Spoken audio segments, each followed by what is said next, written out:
In section 6.4, we're discussing irrational numbers and their decimal representation. And there are 6 objectives. Number 1, to illustrate how irrational numbers differ from rational numbers and their decimal representations. And the point 2, follow the proof that square root of 2 is an irrational number. I leave that up as an exercise for you to check that out in the book in section 6.4. I highly recommend you study that. That's just to understand how proof is done.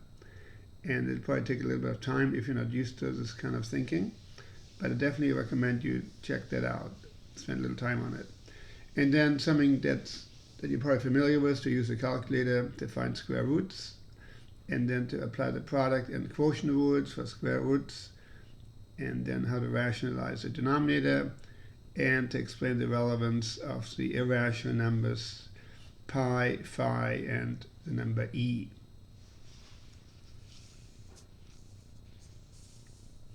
So, first of all is the definition of irrational numbers, and there are different ways to define them, but one way is to say this irrational numbers is a set of all x, such that x is a number represented by a non-repeating, non-terminating decimal. In other words, as the name implies, an irrational number cannot be represented as a quotient of integers. If a number can be represented as a quotient of integers, of course, there would be a rational number, but irrational numbers cannot be represented as a quotient of integers. So it's a good definition. It's a set of all x, such that x is a number represented by a non-repeating, non-terminating decimal. In other words, it keeps going on and on and on.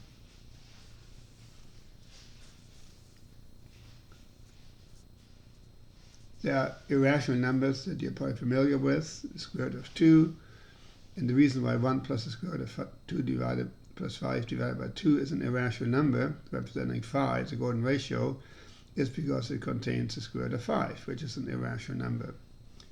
And pi, which of course is the ratio of the circumference of a circle to its diameter, and e, it's a constant that's very universal. It's approximately equal to 2.71828. That's approximately equal to, again, it's an irrational number, so it's non-terminating and non-repeating. And here's an important statement: there are infinitely many irrational numbers.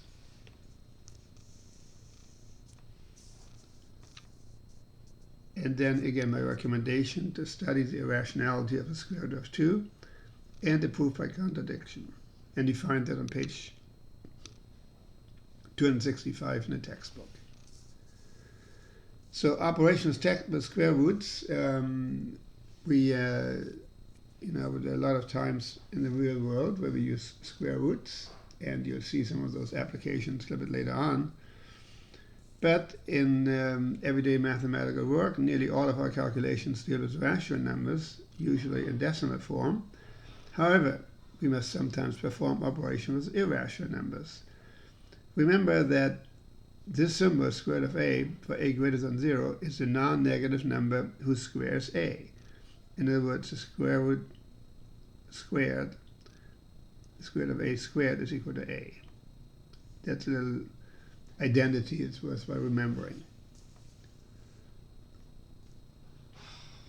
And the square root of 2, square root of 3, square root of 13 are examples of square roots that are irrational. However, not all square roots are irrational. For example, the square root of 4 is equal to 2, and the square root of 36 is equal to 6, and the square root of 100 is equal to 10. So these are examples of square roots that are rational. So in other words, some square roots are rational, some are irrational.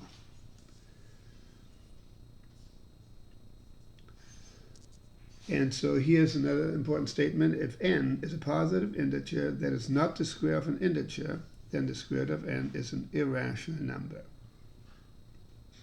And here again are the examples. And so the next exercise is to use a calculator to find rational decimal approximations for each irrational number. And that, of course, is something that you may have done in the past anyway. We use our scientific calculators. And for those of you who've got an iPhone, and I think Android calculators work the same on their phones, when you have your calculator in portrait format, of course, it looks like this. But when you have it in landscape format, in other words, if you have it horizontally, then you have it as a scientific calculator. And so you can see that the square root key is over here, over to the left. Let me point with a pen here. Here's the square root key. And so in other words, you simply input a number, like 39. And we press the square root key here. And so here's the answer. 6.2449979983898. So obviously we need to terminate these decimal, and this is a rounded form, obviously, because again these are non-ending decimals.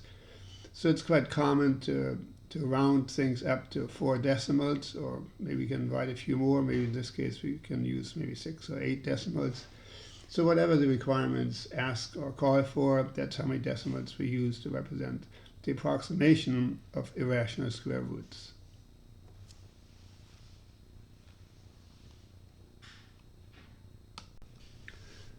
So here I looked up the square roots of the other numbers into 4 decimal places, which is fairly common to use for decimal places. But again, depending on the problem statement, that's what you want to go by, how to round it up.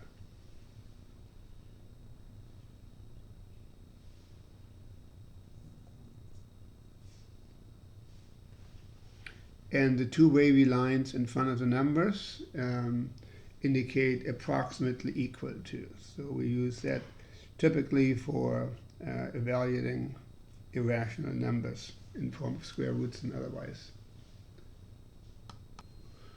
In exercise 21a, we are asked to find the sum of 2 numbers, 2 decimals. Now notice how the first decimal is written. 0.27277, 2777, 27777. In other words, there's a pattern, and what this represents is an irrational number. Yeah, the first number is an irrational number. And so is the second one. Again, it has a pattern, but the pattern doesn't really continue in itself. It's not a repeating decimal. Look how that looks. 0.616, 116, 1116, 111116, etc. So that pattern continues also. So when we add these 2 numbers, we get an 8 and another 8, and so we get all 8s, and we have a repeating decimal here.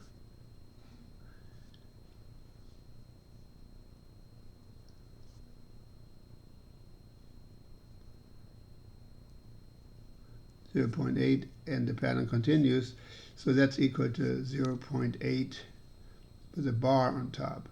And we know that that represents a rational number. And you may remember how we did that in the previous section. In fact, if you apply what you've learned in the previous section, remember that this is equal to 8 divided by 9.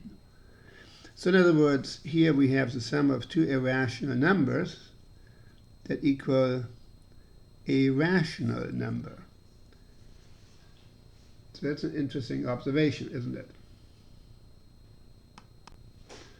So in this particular case, we can say, based on the results of part A, we can conclude that the sum of 2 irrational numbers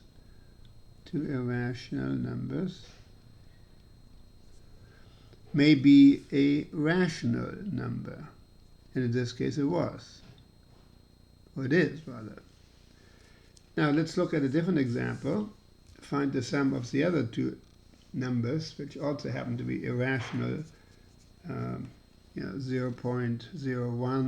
0111, 01111, etc. You see the pattern here that the ones increase by 1 after each 0. And here's another irrational number, 0.25, 255, 2555, etc. So here we have an increase of 1, 5 after each 2. So again, we have an irrational number here. That's an irrational number. And the second number is also irrational. And when we add these two numbers, so the sum of these two numbers is 0.262, 662, 666, 26666. So you can see the pattern. And so in this case, the sum is an irrational number.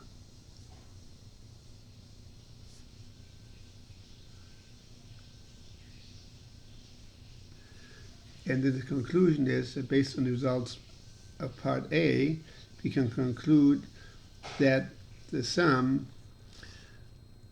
of two irrational numbers,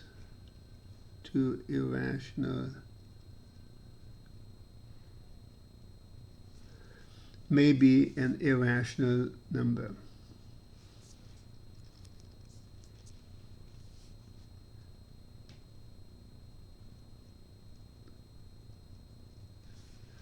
In other words, when we add two irrational numbers, the result may be rational, like in the first case, in number 21.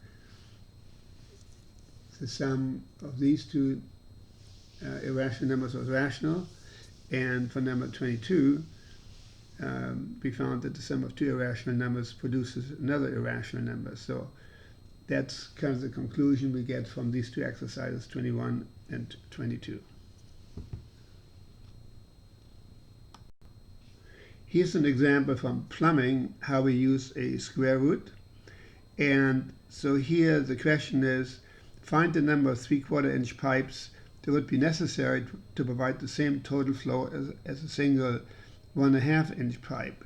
In other words, in this case, D is equal to 1.5 inches, which of course is the same as 3/2 inches. And the smaller pipe would be lowercase d, or 3/4 inch.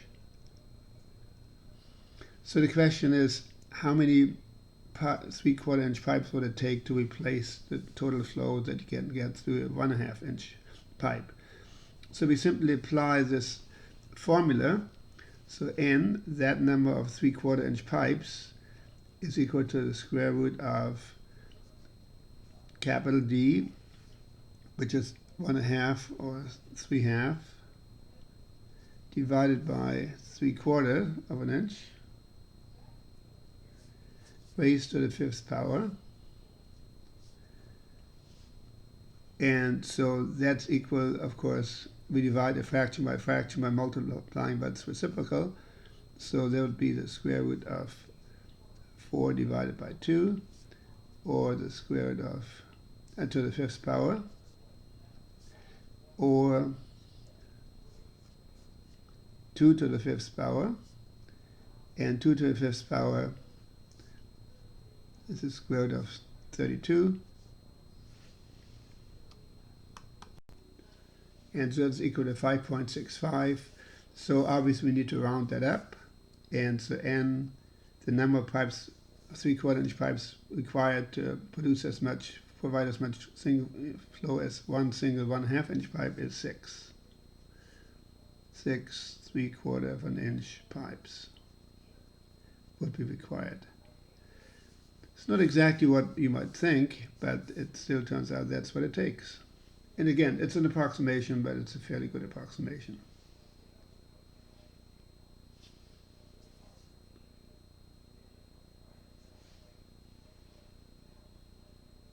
Six 3/4 inch pipes. Here we have the period of a pendulum. In other words, the pendulum is where a ball swings back and forth. And a period means going from, let's say, left to right and right back from right to left. There would be one period. So the period of a pendulum in seconds depends on its length in feet, and is given by the formula P equals 2 pi times the square root of L divided by 32. And if a pendulum is 5.1 feet long, so L equals 5.1 feet, what is its period? and we're supposed to use 3.14 for pi. So then the period is equal to 2 pi times the square root of 5.1 divided by 32 multiplied by 2 pi. That's 2 times 3.14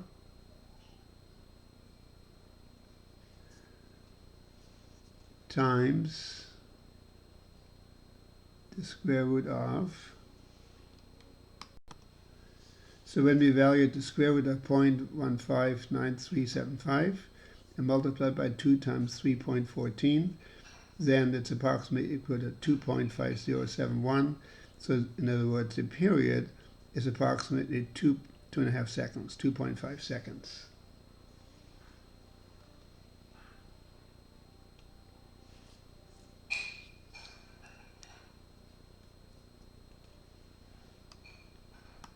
Next, we'll be looking at some properties of or some product rules, or some rules for square roots. And first of all is the product rule.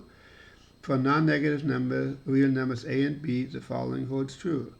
Square root of a times the square root of b is equal to the square root of a times b. And just a heads up, this is not true for a sum. In other words, the square root of a plus the square root of b is not equal to the square root of a plus b. So this applies to the product.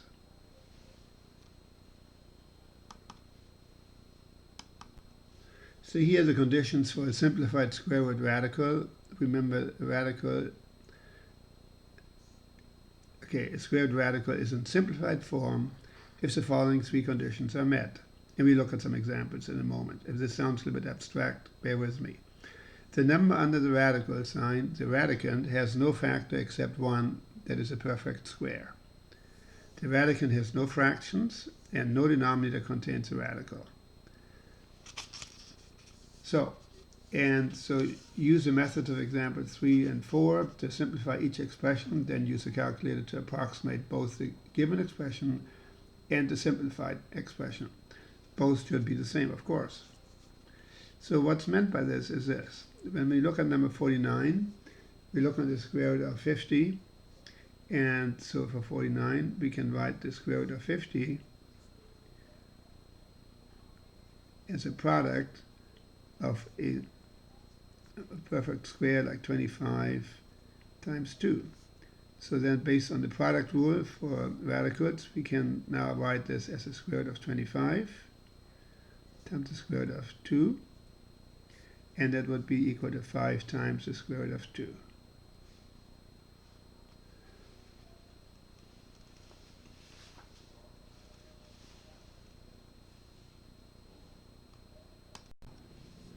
And that's approximately equal to 7.071067. And for number 50,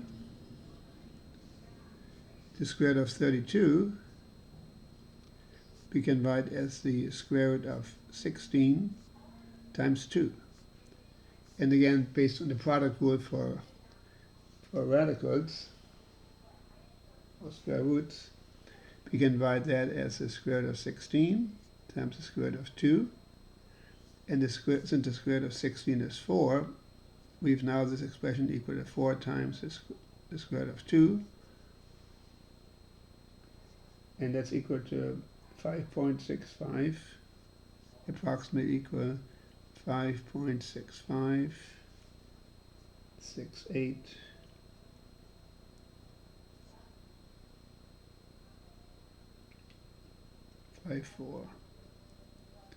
So there'll be enough decimals. So that's how you simplify square root radicals. Find a perfect square. So you can write the radicand as a product of a perfect square and some other number or other factors, and then proceed like in this example here. In a similar way, for number 51, we can write the square root of 75 as the square root of the product of 25 times 3, which then is the square root of 25 times the square root of 3, And since the square root of 25 is equal to 5, the result is 5 times the square root of 3, which is the exact result.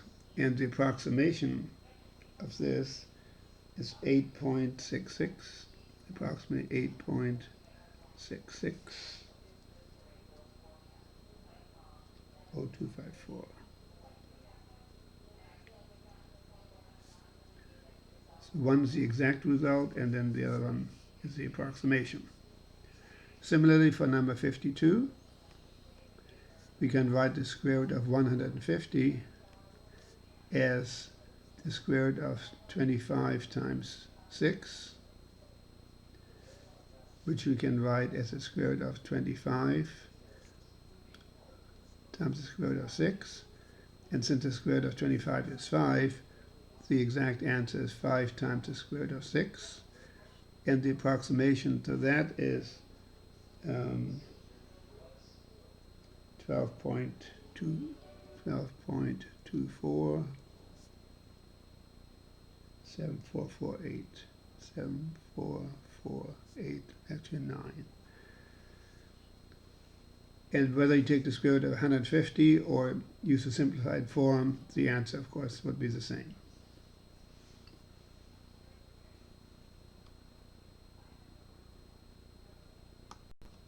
And let me just explain to you how to get this answer here from the previous line. You look up the square root of 6 and multiply that number by 5, and that'll give you the result here.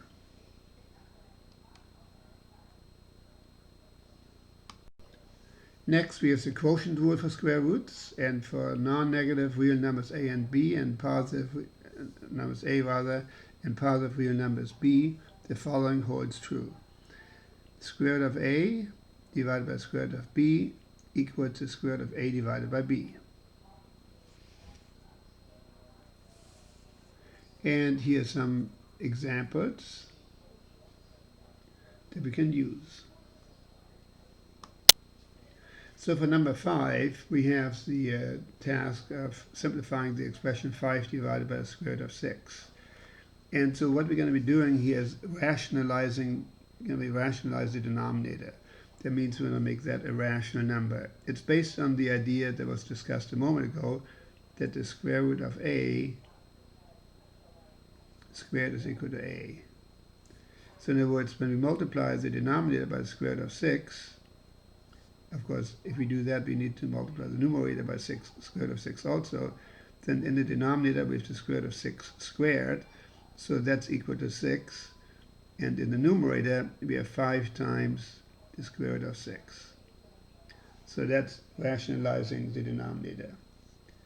And when you look, that's the exact answer. And the approximation, when you look up the square root of 6 multiplied by 5 divided by 6, then the answer is 2.041, 2.041, 241. In a similar way, we can rationalize the denominator in exercise number 56. And so by now, I'm sure you're getting the idea. We multiply the denominator by the square root of 2.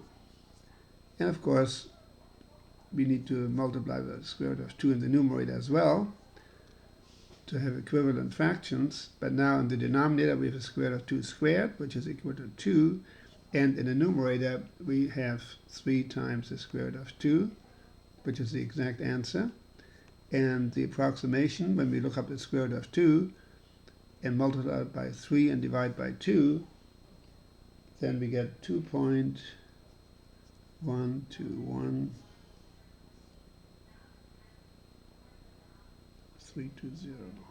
320. So that's our answer for number 56. And it was the answer for number 55.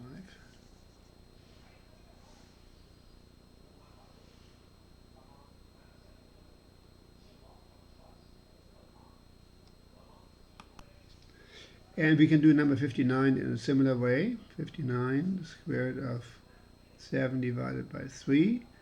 That can be written as the square root of 7 divided by the square root of 3. And now to rationalize the denominator, we need to multiply it by the square root of 3 in the denominator, as well as in the numerator. And so in the denominator, we have the square root of 3 squared, which is equal to 3. And in the numerator, we have the square root of 7 times the square root of 3. And based on the product rule, that's equal to the square root of 21.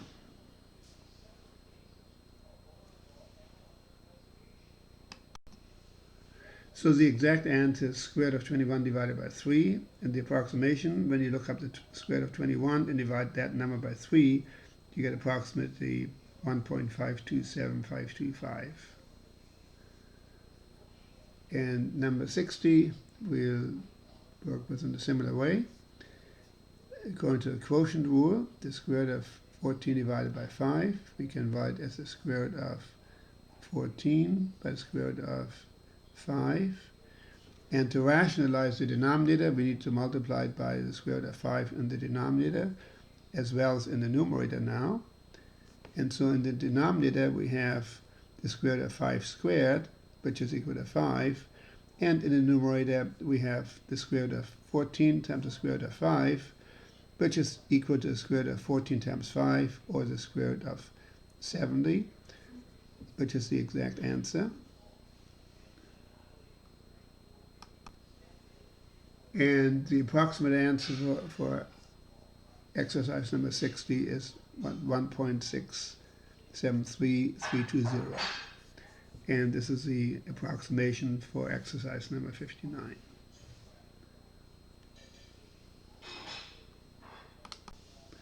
In exercise 63, we're asked to combine 5 times the square root of 7 minus the square root of 7. The important thing to recognize is that 5 times the square root of 7 minus the square root of 7, we can write as minus 1 times the square root of 7. Then we apply the distributive property, and we write this as 5 minus 1 times the square root of 7, which is then equal to 4 times the square root of 7.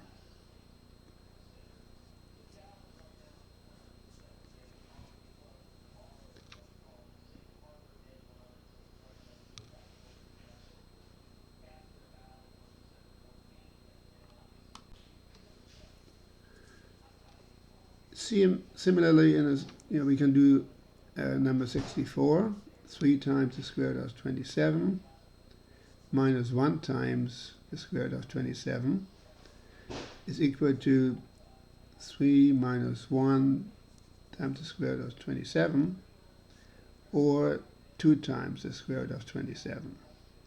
However, the square root of 27 can be written as, so equals 2 times the square root of 9 times 3.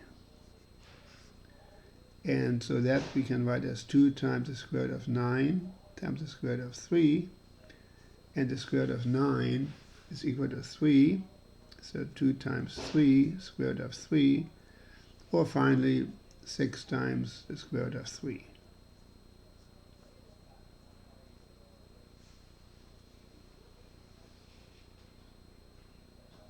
Are you coming? In exercise number 65, it almost looks like we can't combine these two terms, but upon closer examination we can, because in 65 we can write 3 square root of 18 plus the square root of 2.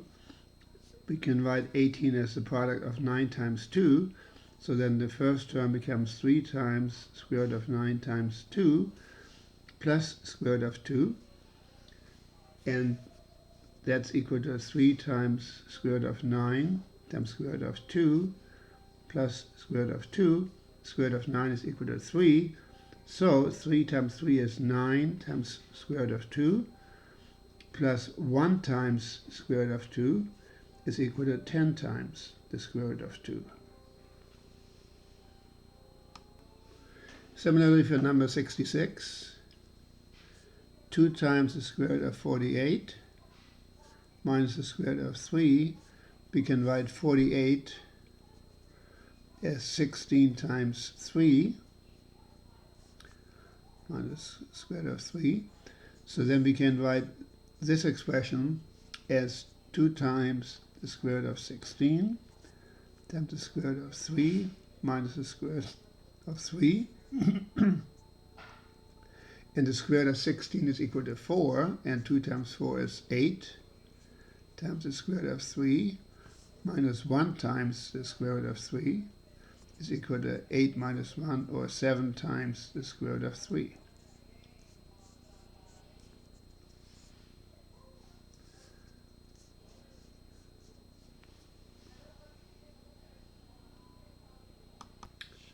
One of the most basic irrational numbers among pi, phi, and e is pi, which is simply the ratio of the circumference to the diameter of a circle. It's an irrational number. In other words, it's a non-terminating, non-repeating decimal. And so here it is written out to about 20 decimals. But of course, it continues on and on. That's why there's an approximately equal symbol in front of it. It's just an approximation. And very often people use 3.14 as an approximation, which is fairly good. Obviously, it's not exact. But then there's no exact number for pi. It's a non-ending, non-repeating decimal. Then there's something called the golden ratio. The golden ratio has to do with the rectangle that has length width, has length plus w for the length, and this would be the length itself. And then inside is another rectangle with width w and length l. And the ratio of these two is called the golden rectangle. And so the golden ratio, and it's a golden rectangle. And the exact value, this ratio is the exact value as the irrational number 1 plus the square root of 5 divided by 2. And because it comes up quite often in other contexts as well, it has a special designation by the Greek letter phi. So phi is equal to the number 1 plus square root of 5 divided by 2. And again, it's approximately equal to 1.6180, etc. So here it's about 20 decimals or so. So phi is a very famous irrational number as well. And so in the golden rectangle, the ratio of L plus W to L is the same as the ratio of L to W. So that's what defines the golden rectangle. And then the irrational number E is a really very fundamental concept of mathematics. And so here it is. E is approximately equal to 2.718281, etc. And it's used as a base for logarithms. And it's really a very fundamental constant. As you study mathematics, the number E just appears everywhere. It's actually named after Euler, actually, a Swiss mathematician, in his honor, and he has studied the number E in many different ways. So that's why the number is called E. Very famous number. It's really, the way it's computed is, if you look at the expression 1 plus 1 divided by x to the x power, and as x gets larger and larger, this expression approaches E, the number E, represented by approximately this number here. And as a little exercise, we're going to look at this here.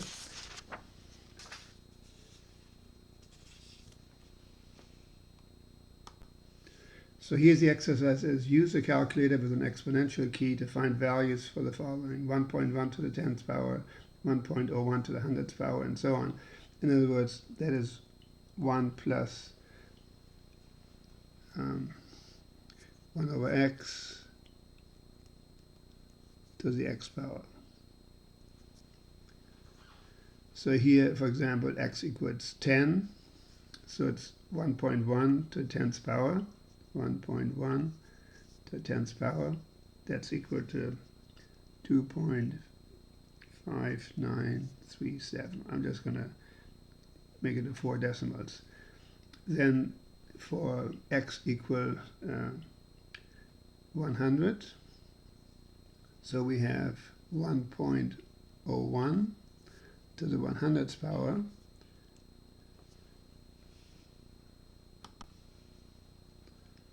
So 1.01 to the 100th power is equal to 2.7048, and 1.001 to the 1000th power is equal to 2.7169.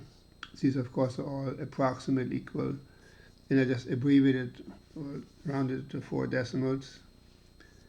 And then 1.0001 to the 10,000th power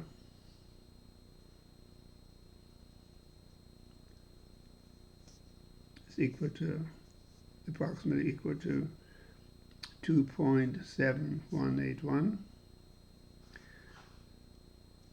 And then for the last one, 1.00001 to the 100,000th power is equal to 2.71826. As you can see, when you compare it to the number e, 2.718, so we got it to 4 decimals. The 2 is correct. The next one is a little bit too low, but if we went to higher powers of x, in this case, like to the 1,000,000th power and so on, we get closer and closer to the number e. So as x approaches infinity, it's equal to the number e. In fact, it's the definition of the limit. Anyway, here's an application of exponents at the same time, and it shows you how the number e is calculated. And there are many different ways to calculate the number e. It's only one way to do it. This concludes section 6.4.